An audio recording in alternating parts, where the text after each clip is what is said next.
So the Qwen Interface's language is English by default. But if you want to go ahead and change out the language, then what you can simply do is go to your profile over here on the top right or on the bottom left right here, and then go to settings. So now over here you can see that language is an option.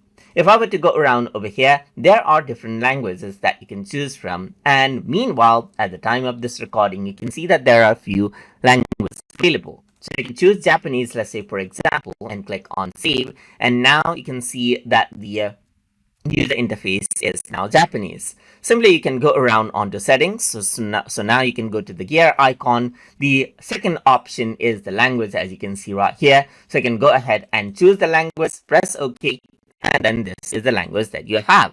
So let me just go around over here onto configuration and then back to English, click on save. Now the language changes back to English, right? Just like this, as you can see. And that is how you can change out the Qwen AI language inside of your voice. So I hope you guys learned something as always. And as always, please like, comment, share, and subscribe.